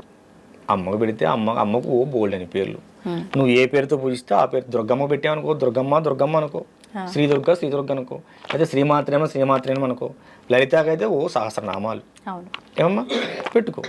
నువ్వు ఏ విధంగా చేసినా నీ ఆత్మశుద్ధి ప్రధానం. ఎదటి వాడిని మోసం చేయాలి, ఎదటి వాళ్ళని ఇబ్బంది గురి చేయాలి, ఎదటి వాడిని హింస పెట్టాలనే భావనలు మనసులో పెట్టుకొని బయటికి శివయ్య అంటేనే నారాయణ అంటేనే అసలు ఏమనకపోతేనే. కనుక మనిషికి మోక్షం ఎక్కడ వస్తుందంటే నువ్వు తెలుసుకున్నప్పుడు వస్తుంది. నువ్వు ఎదటవాడు నువ్వు నేను సమానమైన విషయం భావన వచ్చినప్పుడు మోక్షం వచ్చినట్టే.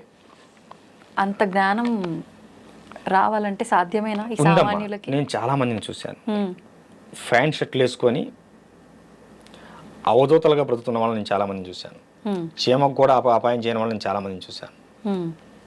వాళ్ళు కలియుగంలో వాళ్ళు ఉన్నటువంటి పరిస్థితుల్లో వాళ్ళు ఉద్యోగరీత్యాలు వ్యాపారీత్యాలు చేస్తూనే ఉంటారు, మనసులో నిత్యం నామస్మరణ చేస్తూనే ఉంటారు. అలాంటి వారిని నేను చాలా మందిని చూశాను. ఉంటారు, లేరు అనుకోకు, కాకపోతే వాళ్ళు అసలు భక్తిని ఎక్కడ ప్రదర్శించరు. కనుక ఉన్నారమ్మా, అలాంటి గొప్ప వాళ్ళు ఉన్నారు కాబట్టి మన ధర్మం ఇంకా బ్రతుకుంది. ఇప్పుడు హిందూ శంకర సభ ఉంది కదమ్మా, అలాంటి వాళ్ళు బోల్డ్ మంది వస్తారు. వాళ్ళు ఎవరిని ఆహ్వానించాల్సిన పని లేదు, తెలిసింది కదా, ఏ బస్సు ఎక్కువ ఆటో ఎక్కువ వచ్చేస్తారు. కనుక మన ధర్మానికి వాళ్ళే నిజమైన కాపలాదారులు, వాళ్ళు నిజమైన కాపలాదారులు తల్లి. అది ఇప్పుడు ఆడవారి విషయానికి వస్తే చాలా రకాల అన్యాయాలు, దుర్మార్గాలు, ఇంట్లో వాళ్ళే ఆడవాళ్ళని గౌరవించని కొన్ని కుటుంబాలను కూడా చూస్తున్నాం. నిజంగా తీసుకుంటే మన పురాణాల్లో కూడా వారి వెంట యుద్ధానికి ఆడవారిని తీసుకెళ్లిన సందర్భాలు ఉన్నాయి, వాళ్ళ సలహాలు తీసుకున్న సందర్భాలు ఉన్నాయి అని అంటే అవి ఒకసారి మనం వింటే గనక ఎంత ప్రాధాన్యత ఉంది స్త్రీకి అనేది అర్థమవుతుంది. మరి ఈ ప్రస్తుత సమాజంలో ఎందుకు ఆ విలువ దక్కటం లేదంటారు? త్రేతాయుగం పరశురాముడు రేణుకమ్మ నరికినందుకేగా యుగం అంతమైంది. కృతయుగం, త్రేతాయుగం సీతమ్మని ఎత్తుకెళ్ళినందుకేగా రావణాసురుడు అర్థమైపోయింది, యుగం అయిపోయింది. ద్వాపర యుగం ద్రౌపది దేవిని నిండు సభలో జుట్టు పట్టుకుని ఈడ్చినందుకేగా కురువంశం మొత్తం నాశనం అయిపోయింది. అవునా? స్త్రీ జోలికి వెళ్ళినప్పుడు ఎవడు వంశమైనా నాశనం అవ్వాల్సింది. స్త్రీని హింస పెట్టిన తర్వాత, స్త్రీని అగౌరవపరిచిన తర్వాత, స్త్రీ యొక్క ధనమాన ప్రాణానికి అపాయం కనుక జరిగితే ఖచ్చితంగా దానికి మూలం ఎవడైనా సరే వంశం ఆగమైపోతుందమ్మా. ఇంతకంటే దీని గురించి చెప్పుకోవాల్సిన అవసరం లేదు. నీకు 3 ఎగ్జాంపుల్ చెప్పాను, ఓకేనా? మండోదరి మహాప్రతివత అయినా ఆమె ప్రాతిపత్యం రావణాసురుడిని కాపాడలేదు. అవునా? గాంధారి మహాప్రతివత భర్తను పెళ్లి చేసుకునే ముందే కళ్ళకు గంతలు కట్టుకుంది. పెళ్లి చేసుకునే సిద్ధంగా ఎవరైనా కళ్ళకు గంతలు కట్టుకోవచ్చు, తప్పు. ఫలానా వ్యక్తిని నువ్వు వివాహం ఆడాలి తల్లి అన్నప్పుడే నా భర్త గుడ్డివాడు కనుక నేను కూడా గుడ్డిదానికి ఎలా ఉండాలి ఇప్పటి నుంచే నేర్చుకోవాలని చెప్పి ఆమె కళ్ళకు గంతలు కట్టుకుంది. మహాప్రతివత. పుత్ర ప్రేమ, కొడుకులు తప్పు చేస్తుంటే ఏం చేయలేకపోయింది. అమ్మా నిండు సభలో ద్రౌపది ఏకవస్త్రంతో రజస్వలైనటువంటి స్త్రీని ఏకవస్త్రంతో ఈడ్చినప్పుడు వికర్ణుడు మాత్రమే అడ్డు చెప్పాడు.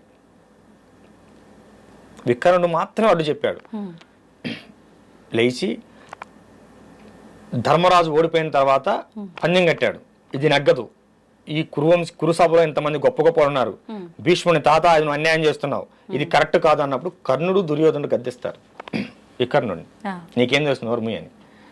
చివరికి వికర్ణుని చంపాల్సి వచ్చినప్పుడు భీముడు బాధపడతాడు, వికర్ణ నువ్వు మా వంశంలో నువ్వు మా తోడుగా మాకు తోడుగా పుట్టవలసిందిరా. కురువంశంలో అంత కురుసభలో అంతమంది కౌరవ సభలో ద్రౌపదిని అవమానిస్తుంటే నువ్వు ఒక్కడవే నిలబడి మాట్లాడావు, కానీ యుద్ధ నీతి నేను చంపక తప్పలేదురా అంటే నా ధర్మం నేను మాట్లాడాను అన్నయ్య ఆ రోజున, నీ ధర్మం నువ్వు కానీ అని చెప్పి అంటాడు. తప్పదు, నా ధర్మం నేను మాట్లాడు, కానీ నా మాట విలువలేదుగా, ద్రౌపదిని ఎవరు ఆపలేదుగా, నా మాట లెక్కలేదు కదా. ఈ యుద్ధం వచ్చింది, నేను నీకు శత్రుపక్షంలో ఉన్నాను కదా, కానీ యుద్ధం చేద్దాం, సావో మా గెలుపో ఓటమో మరణమో జీవమో కానీ అంటాడు, చచ్చిపోతాడు, భీముడి చేతులు చనిపోతాడు. వాడిని చంపిన తర్వాత కూడా భీముడు కళ్ళం నిలబెడతాడు, వికర్ణ ఎంత పని అయిందిరా అని. ఏమ్మా శత్రువును సైతం కంటతడి పెట్టేలాగా చేసిందా లేదా వాడి నీతి చేసింది. ఏమ్మా ధర్మం ఎప్పుడు కూడా ఒంటరిగా ఉన్న విజయం సాధిస్తుంది, దానికి నీతి ఎప్పుడు తోడై ఉంటుంది. ఓకేనా? ఇప్పుడు ఇంతమందిని కాపాడిన కృష్ణుడు అభిమన్యుని ఎందుకు కాపాడలేదు? అహంకారం పొడిచినప్పుడు వాడు అహంకార పూర్తయినప్పుడు ఎవడైనా పతనం అవ్వాల్సిందే. రథసారథి అర్జునుడు రథసారథి, అభిమన్యుడు అంటాడు, నానా అభిమన్య ఇంత కురుసాం జరుగుతుంది, మనం లోపలికి వెళ్ళకూడదు, వద్దు నానా పరిస్థితులు బాగలేవంటే, నేను ఇప్పుడు మంచి ఆవేశంగా ఉన్నాను, ఇప్పుడు శ్రీకృష్ణుడు అర్జునుడు ఎదురైనా కూడా వాళ్ళని కూడా చంపేస్తా అంటాడు. కథం వాడి జీవితం అంతటితో ముగిసిపోవాల్సిందే. అంటే అహంకారం ఎంత స్థాయికి వెళ్ళిందంటే దేవుని సైతం చంపుతానే స్థాయికి వెళ్ళిపోయింది. మేనమామ దేవుడితో సమానం. ఓకేనా? కనుకమ్మ స్త్రీని అవమానించిన, అవహేళన చేసిన, తన యొక్క ధన మాన ప్రాణానికి ఇబ్బంది కలిగించిన ఖచ్చితంగా వాడు వంశమే నాశనం అవుతుందమ్మా. ఇప్పుడు ఎక్కడైనా సరే చూడు, వంశాలే నాశనమే. ఒక్కడు నాశనం కాలేదు, వాడు వంశమే నాశనం అయిపోయింది. సో కనుక ఇది తెలిసిన వాడెవడు కూడా స్త్రీ జోలికి వెళ్ళడు. అది వెళితే వాడు సుఖంగా ఉండలేడు. 3 యుగాల నుంచి చెబుతున్నారు, అయినా ఈ మూర్ఖులు మారట్లేదు. చూద్దాం. అయితే ఇప్పుడు ఈ దుర్మార్గపు ఆలోచనలు ఇవన్నీ ఏదైతే ఉన్నాయో వాళ్ళ గత జన్మల పాపపు కర్మల యొక్క ఫలితము అనుకోవచ్చా, లేదు అనంటే ప్రస్తుతం ఉన్న ఆహారం యొక్క ప్రభావము అనుకోవచ్చా, ఏమనుకోవచ్చు అంటారు? ఇప్పుడు మనిషికి ఒక జబ్బు చేసింది అనుకోమ్మా, అది గత జన్మకు సంబంధించినటువంటి కర్మఫలం. గత జన్మ కర్మలు అనేవి రోగాల రూపంలో ఈ జన్మలో ఎంటపడుతూ ఉంటాయి.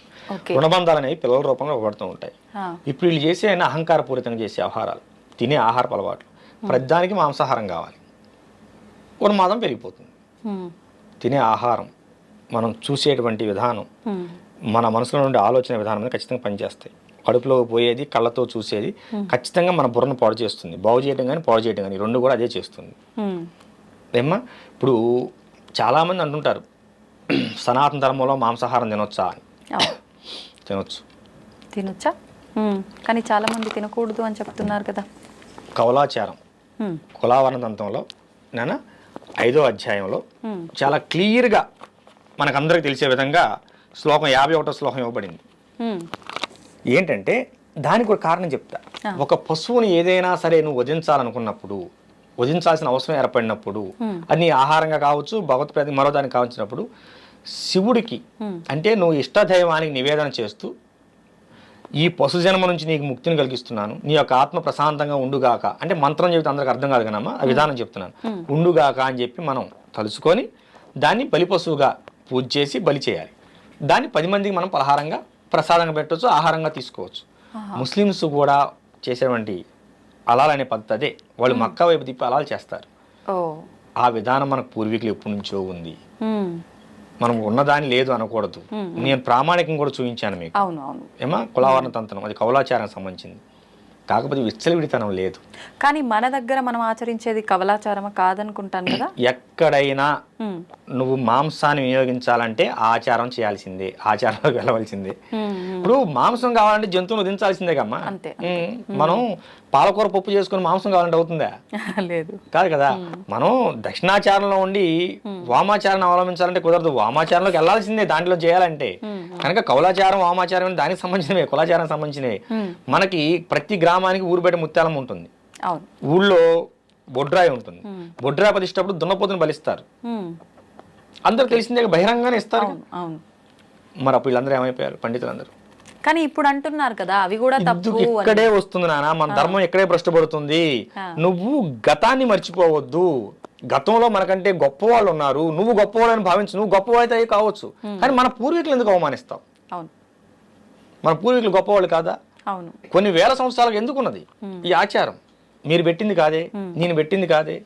ఈ మాంసాహారం ఆచారం కొన్ని వేల సంవత్సరాలుగా లేకపోతే, కొన్ని యుగాలుగా లేకపోతే అసలు మేకను నువ్వు ఇంట్లో పెంచవలసిన అవసరం ఎందుకు వచ్చింది? చెప్పు నాన్న. దాన్ని పెంచడం వల్ల నీకు వచ్చిన ఉపయోగం ఏంటి? ఆడుతూ పాడుతూ పెంచుకునేది ఆవు కాదే. మన ఇంట్లో మన ఆచారం సనాతన ధర్మం ప్రకారం అది గోవు కాదే. మరి గోవు కానప్పుడు మనం గోవును మాత్రమే పాలు కోసం, ప్రేమ కోసం, ఆధ్యాత్మం కోసం పెంచుకుంటాం. ఏ తల్లి, అవునా కాదా? ఎందుకంటే మనం ఉదయం లేవగానే గోవుని చుట్టాన్ని ఆనందపడతాం, సర్వదేవతను చూసినట్టు సంతోషపడతాం, గోవుని తాగి పులకరిస్తాం. నువ్వు మేకను తాగి పులకరించవే, గొర్రెని తాగి పులకరించలేవే. మన నీ ఇంట్లో కోడి ఎందుకు? అడవిలో కోడి తిరుగుతున్నాయి కదా, నువ్వు ఇంట్లో కోడి ఎందుకు పెంచుతున్నావు? నువ్వు పెంచలా, నీ పూర్వీకులు పెంచారు. ఏనా? వాస్తవాలు మాట్లాడుకుందాం. వాస్తవాలు ఎప్పుడు కఠినంగా ఉంటాయి. జ్వరం తగ్గించే టాబ్లెట్ ఎప్పుడు చేదుగా ఉంటుంది. నువ్వు తినటాన్ని నువ్వు ఆధ్యాత్మికంగా నేర్పు. ఆహారాన్ని గురించి చెప్పు మాకు, ఆధ్యాత్మికంగా మాత్రమే చెప్పు. ఒక ఆధ్యాత్మికంలోకి వచ్చినప్పుడు వాడు ఎలా ఉండాలని వాడే మారుకుంటూ వస్తాడు. ఒక స్థాయికి వెళ్ళిన తర్వాత మాంసాహారం తినకూడదు అనే విషయం వాడికి తెలిసినప్పుడు వాడే మానుతాడు.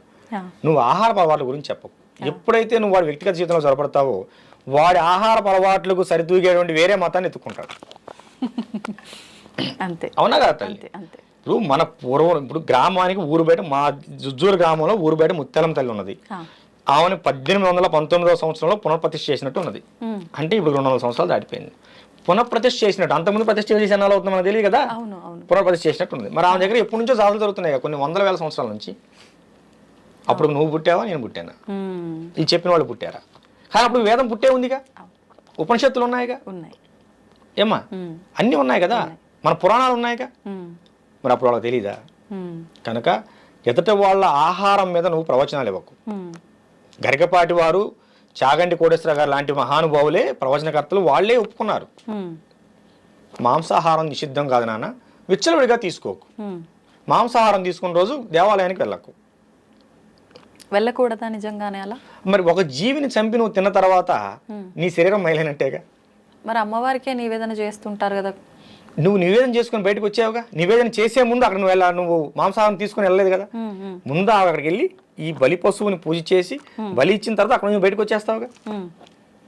ఏమ్మా అయిపోయింది అంతటితో. కానీ ఇప్పుడు ఏమైందంటే తినే తిండిలో మాంసం, తాగే దాంట్లో మాంసం, ఈ ఫ్రైడ్ రైస్లని, నూడిల్స్లని, సర్వం కోడిగుడ్లని, అవన్నీ అంతా మాంసాహారం నిషేధం కాదు. కానమ్మా మన శాస్త్రం ప్రకారం విచ్చలవిడితనం లేదు. కావాలంటే మీ పూర్వీకులు ఎవరైనా పెద్దవాళ్ళు ఉంటాడు, ఇంటికి కొత్తలుడు వస్తే ఏదన్నా ఒక కోడి లాంటి దాన్ని దేని చేసి పెట్టేవాళ్ళు, ఏదైనా పండగ వస్తే చేసి పెట్టేవాళ్ళు. అంతేగాని ఇట్లా వారం అసలు ఆదివారం తినడం అసలు లేదు మనకి. ఆదివారం కల్చర్ అనేది బ్రిటిష్ వాళ్ళు వచ్చిన తర్వాత వచ్చింది మన కల్చర్. ఆదివారం కల్చర్ అసలు మనకు లేదు. మన ఇంటికి ఏదైనా పండగ అయితే లేదా మన ఇంటికి ఏదైనా బంధువులు వస్తే అప్పుడు మాత్రమే మాంసాహారం ఉండేది. మన దొడ్లో చిక్కుడుకాయ ఉండేది, వంకాయ ఉండేది, బెండకాయ ఉండేది, బీరకాయ ఉండేది, అన్నీ ఉండేవి. వాళ్ళు వచ్చారు గనక ఇంట్లో, అది కూడా ఇంట్లో పెరిగిన దాన్నే పెట్టేవాళ్ళు. ఇంట్లో పెరిగిన కోడినే వాళ్ళకి చేసి పెట్టేవాళ్ళు. ఇప్పుడంతా హైటెక్ యుగం, హైటెక్ ఫుడ్లు. మరీ దారుణమైన నాన్న, 10 సంవత్సరాల పాప పెద్ద మనిషి అవుతుంది. దేని వలన? ఈ బాయిలర్ కోళ్ళ వలన, బాయిలర్ చికెన్ వలన. అదే నాటుకోడి పెట్టు కాదుగా. ఈ పిల్లలు కూడా అవే తింటారు, అవే కావాలి, పలావులు, బిర్యానీలు. కనుకమ్మా మాంసాహారం నిషేధం కాదు, అలా అని విచ్చలవిడితనం లేదు. అలానే విచ్చలవిడితనం లేదు. ఖచ్చితంగా ఉగాది ఉన్నది, ఉదయాన్ని పంచాంగం చూసుకొని వచ్చి సాయంత్రం పొలం మొదలు పెట్టుకుని వచ్చి అదే రోజు సాయంత్రం జంతు బలి చేసుకుంటారు. గ్రామ దేవతలు జంతు బలి చేసుకుంటారు. పల్లెటూరులో ఉన్నది ఉగాది రోజు చేస్తారు. మా వంశపారంపర్యం మా కులదేవత అంకమ్మ తల్లి, ఆమె ఉగాది రోజు ఖచ్చితంగా బలి ఉంటుంది. మాకు 5-6 తరాల పైనుంచి ఉన్నది. మా అమ్మవారు సొంతంగా మా నాన్నగారు ఉమ్మడిగా ఉన్న దేవస్థానాన్ని తీసేసి మా కోసం విడిగా దేవస్థానం నిర్మాణం చేశారు. నేను ఒక పీఠాధిపతిని అయిన తర్వాత నేనే ఆపలేకపోయాను ఉగాది బలిని. మా అమ్మగారు మా నాన్నగారు ఆ మాట తీసుకున్నారు. నాకు మా నాన్నగారికి జ్ఞాపకం వచ్చినప్పుడు 5-6 తరాలు, ఇప్పుడు మీరు 7-8 తరాలుగా మనకు అమ్మవారు ఉన్నది. నాన్న నువ్వు ఇలా పీఠాధిపతి అయ్యావు, అయినంత మాత్రాన నువ్వు మన వంశం పరంగా వస్తున్న ఆచారాన్ని ఆఫ్ చేస్తే ఒప్పుకోను. మిగతా 360 రోజులు నీవి, 65 రోజులు నీవి. ఉగాది మాత్రం అమ్మవారిది. ఆ రోజు అమ్మవారికి వదిలేయాలి నువ్వు. ఆ రోజు అమ్మవారి జాతర జరగాల్సిందని చెప్పి మా నాన్నగారు నా దగ్గర మాట తీసుకున్నారు. ఎన్ని తరాల నుంచి వస్తుంది. ఇగో ఇలాంటి వాటిని అడ్డగోలు ప్రసంగాలు చేసి ఆపటం వల్లనే ఇవన్నీ ఇబ్బందులు వస్తున్నాయి. సరే ఆఫ్ చేయనా, ఏ మాంసాహారం వద్దు. తోటకూర కట్ట కోసం కొట్టుకుంటారు, కొత్తిమీర కట్ట కోసం కొట్టుకుంటారు. అవునా? కేజీ టమాటాలు 50 రూపాయలు అయితేనే తినగలిగే వాళ్ళు లేరు. ఇప్పుడు మాకు 30% ఉన్నారమ్మా, మొత్తం మీద 20 to 30% ఉన్నారు వెజిటేబుల్స్. 100% అయ్యారనుకుందాం. ఓకేనా? నువ్వు ఇంటర్వ్యూ ఆఫ్ చేసి తోటకూర ఎక్కడ అమ్ముతున్నారో ఎత్తుకోవాల్సి వస్తుంది. ఇంకా నీకు దొరకదు. మాటలు చెప్పడం వేరు నాన్న. మనం వాస్తవికత జీవితంలో జీవిద్దాం, మనం వాస్తవికతంగా జీవిద్దాం. నేను ఫైనల్గా చెప్పేది ఏంటంటే మాంసాహారం నిషేధం కాదు, కానీ విచ్చలవిడితనం లేదు. మీకు తెలియకపోతే ఈ కులవర్ణ తంత్రాన్ని ఒకసారి చూడండి. దాంట్లో ప్రత్యేకించి ఒక పశువుని బలిచ్చే ముందు ఏ మంత్రం చదవాలో కూడా మంత్రం కూడా ఉన్నది. ఆ మంత్రాన్ని అనేది నువ్వు పక్కన బయట ప్రపంచంలో తీసుకొచ్చి 10 మందికి నేర్పితే మనోళ్ళు ఇంకో చోటకి వెళ్ళి అలాల మాంసం తినాల్సిన అవసరం ఉండదు.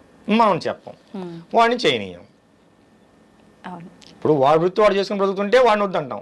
నువ్వేం ఆ వృత్తిలో ఎలా నడవాలో నువ్వు నేర్పవు. ఏమ్మా, రేపు సంక్రాంతి తర్వాత ఈ మంత్రాన్ని ఒక 10 మందికి నేర్పుదాం అనుకుంటున్నాను.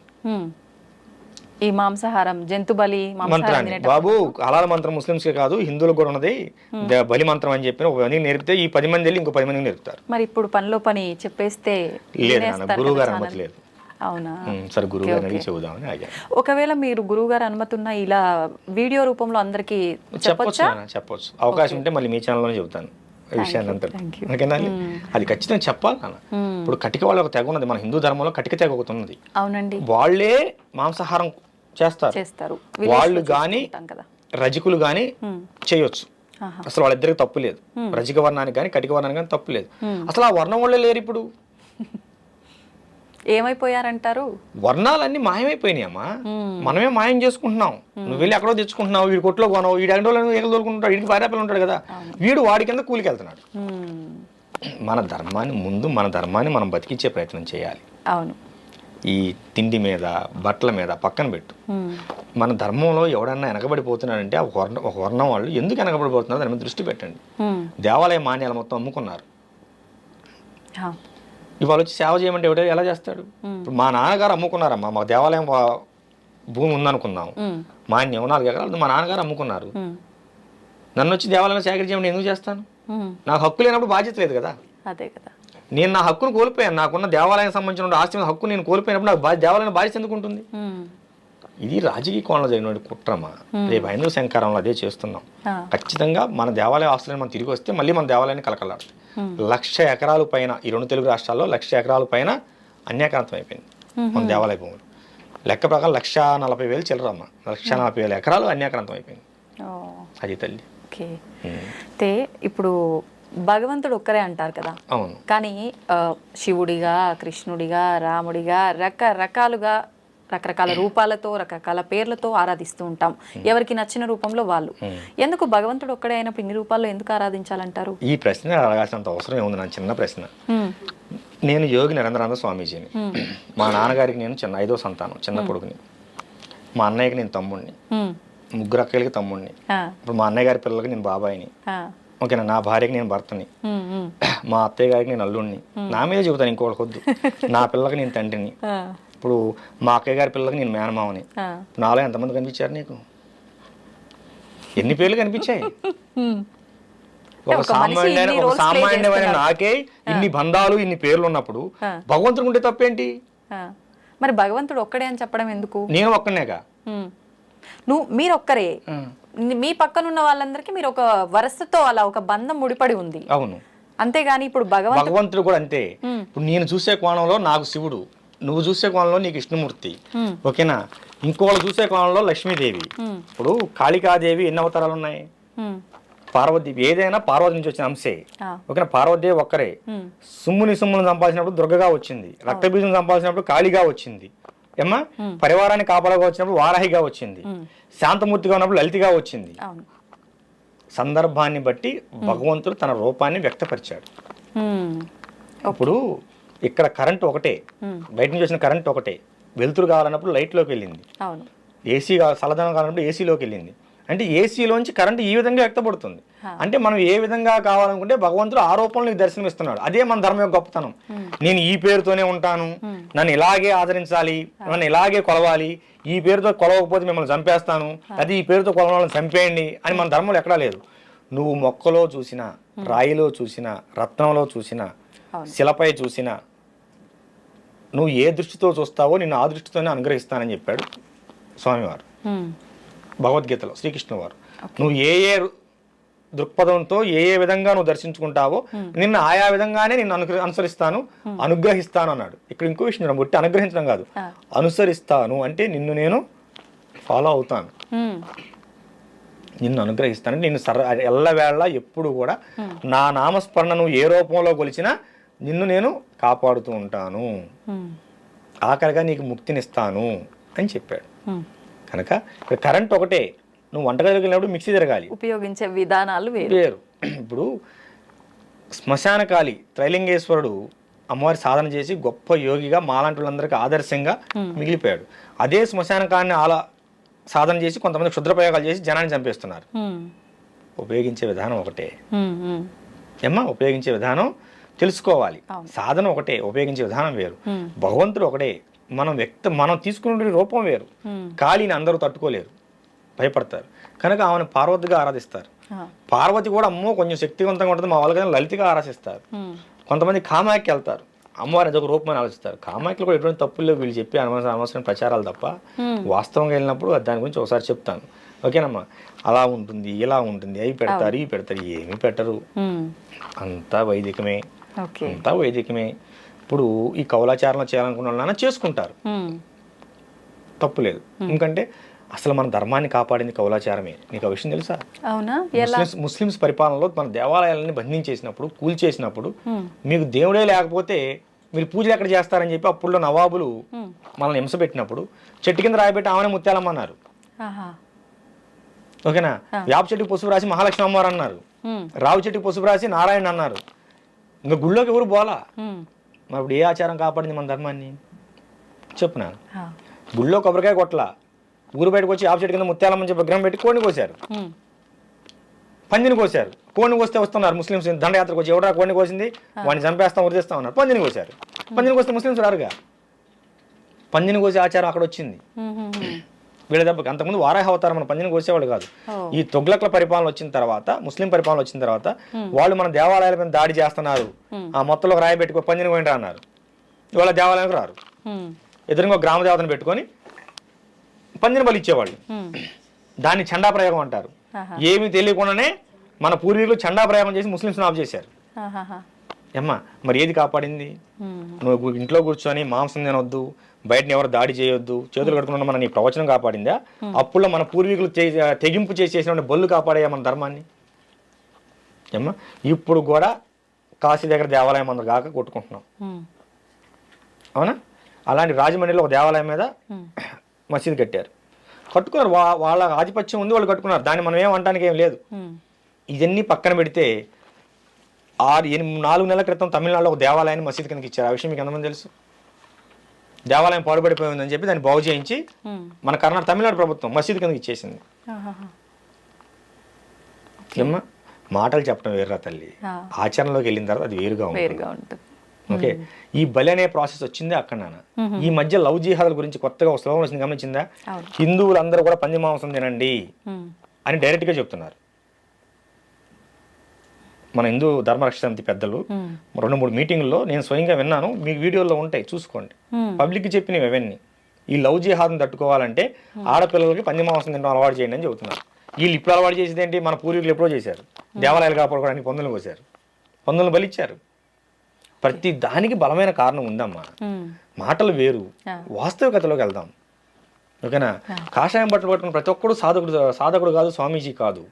సాధన చేయాలి, దాన్ని సాధనాపరమైన లోతుపాతులు తెలుసుకోవాలి, అనుష్ఠానంలో బలం పెంచుకోవాలి. అప్పుడే కదా వాడు స్వామీజీ అయ్యేది, నీ దగ్గరకు వస్తే 10 మంది సమస్యలు తీర్చగలిగేది.